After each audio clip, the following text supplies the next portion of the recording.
সিলেট টেস্টে নিজের ক্যারিয়ারের দ্বিতীয় সেঞ্চুরি দেখা পেয়েছেন ওপেনার মাহমুদুল হাসান জয়। আর জয় যখন নিজের সেঞ্চুরি উদযাপন করছিলেন তখন দেখা গেল ড্রেসিং রুম থেকে বের হয়ে হাততালি দিচ্ছেন বাংলাদেশ জাতীয় দলের ক্যাপ্টেন নাজমুল শান্ত। দলের বাকিরাও অ্যাপ্রিসিয়েট করেছেন জয়ের এমন সেঞ্চুরিকে। বিশাল রান পাহাড়ের দিকে যাচ্ছে বাংলাদেশ দলের সংগ্রহ। অন্যদিকে আরেক ওপেনার সাদমান ইসলাম ওই কাট শটটা ঠিকঠাক খেলতে পারলেই হয়তো ৮০ রানে আউট হয়ে ফিরতে হতো না তাকেও। দুই ওপেনারের ব্যাটে সেঞ্চুরি দেখতে পারত টাইগার সমর্থকরা। তবে সব মিলিয়ে দ্বিতীয় দিনের দ্বিতীয় সেশন পর্যন্ত সিলেট টেস্টে চালকের আসনেই বসে আছে বাংলাদেশ। ৩ নম্বরে ব্যাট করতে নামা অভিজ্ঞ ব্যাটার মুমিনুল হক অপরাজিত আছেন ২১ রান করে। সিলেটে দুই বাংলাদেশি ওপেনারের ধুমধারাক্কা ব্যাটিং, দিশেহারা আইরিশ বোলাররা। যেন টেস্ট না সাদা পোশাকে ওয়ানডেটাই খেলতে নেমেছেন জয় সাদমানরা। দ্বিতীয় দিনের প্রথম সেশনেই দুই ওপেনার তুলে নিয়েছেন ব্যক্তিগত হাফ সেঞ্চুরি। জয় সাদমানের দৃষ্টিনন্দন ব্যাটিংয়ে ১৭ রানও পার করেছে বাংলাদেশ। হাফ সেঞ্চুরি করতে সাদমান ৪ মেরেছে।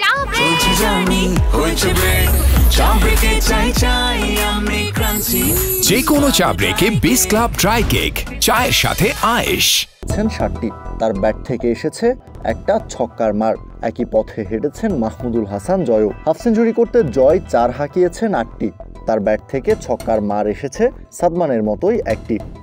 স্কোরকার্ড দেখে বোঝা যায় দ্বিতীয় দিনের প্রথম সেশনে বাংলাদেশি ব্যাটারদের জন্য তেমন কোনো হুমকি তৈরি করতে পারছেন না আইরিশ বোলাররা। ২৪ ওভার ব্যাটিং করে স্কোরবোর্ডে ১০৯ রান নিয়ে লাঞ্চ ব্রেকে গেছে বাংলাদেশ দল।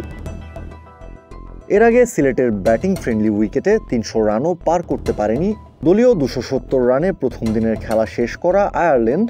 প্রথম ইনিংসে ২৮৬ রানে অল আউট হয়েছে। দ্বিতীয় দিন কেবল ১৪ বল টিকেছে আয়ারল্যান্ডের ইনিংস। দলের খাতায় রান যোগ হয়েছে মাত্র ১৬। এর মধ্যেই দুটো উইকেট বাগিয়ে নিয়েছেন বাংলাদেশি বোলাররা। দিনের দ্বিতীয় ওভারে ম্যাথু হামফ্রেইসকে লেগ বিফোর উইকেটের ফাঁদে ফেলে বিদায় করেন তাইজুল ইসলাম। তার পরের ওভারে ব্যারি ম্যাকার্থিকে বোল্ড করে প্যাভিলিয়নে ফেরান হাসান মাহমুদ। ৬৪ বলে ২১ রান করে হাসানের লেন্থ ডেলিভারিতে ফিরে যান ম্যাকার্থি। এদিকে ৪ বল খেলে একটা ছক্কা হাঁকিয়ে অপরাজিত থাকেন আইরিশ ব্যাটার ক্রেগ ইয়াং। কাউসার শান্ত, ক্রিক ফ্রেঞ্জি।